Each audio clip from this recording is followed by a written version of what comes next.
Alright guys, I'm sorry if there's a lot of background noise. Some fucking generator just got turned on outside my window, and I live in a dorm and there's no AC, and I mean I can't close the window, but the generator's loud, so just hope there's not too much annoying noise in the back.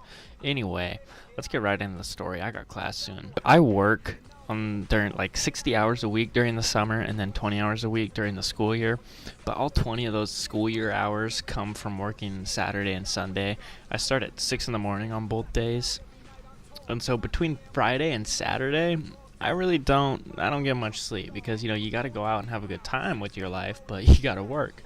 So it's probably not the best for my health, but yeah, I sleep a couple hours a night between Friday and Saturday. So anyway, a friend of mine and myself were at the gym playing basketball with some random people. We were running full court fives, so that's a lot of running if you don't know anything about basketball. It's playing the full length of the court. You got to sprint up and down it all the time.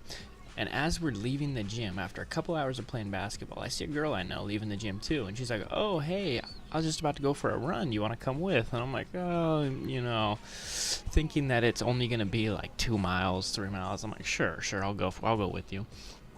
Anyway, no, I was wrong. We ran for 8 miles all throughout the city on this huge 8-mile run, and we were making pretty good time. Like I know for sure it was below a 10-minute pace, but that's, irrelevant. 8 miles is hard either way.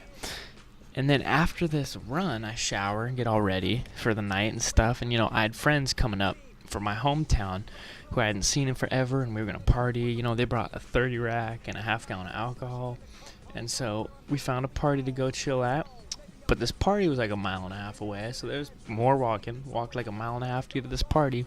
And if you know anything about the effects of alcohol, you know that drinking a fuck ton, besides it being poisonous, it'll also dehydrate you pretty badly. So combine all that dehydrating alcohol with the fact that I had ran 8 miles, played 3 hours of basketball, and walked a mile and a half. And this is taking quite the fucking toll on my body, alright? So by the time I finally go to bed, like, I don't know, 2 in the morning, whatever, I'm pretty fucking exhausted, pretty beat, feeling kind of shitty.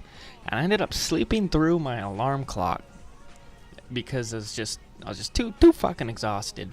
But what ended up waking me up in time for work was the worst cramp that I've ever had in my entire life. And I've had knee surgery, I've gotten a tooth knocked out, and I've had stitches on my head. I've had some painful things happen. But I'll be damned if this cramp wasn't up there on the list. Like, this sucker was fierce. It hurt like a bitch. And it's actually what ended up waking me up. Not my alarm clock, my cramp. It woke me up so I could make it to work in time. And I don't know, if someone's up there watching out for me, something has my back. Whatever you believe in, it had my back that night. And so lesson of the story here is, if you're going to be irresponsible, stay up too late, drink too much, not sleep enough, you better do it hard fucking core so you can get a severe cramp, because it'll get your ass up and out of bed in the morning when you need to be. So yeah, I can't go into too much more detail on the story and the partying as I'd like to, because I have class soon. So that's all I got. Peace.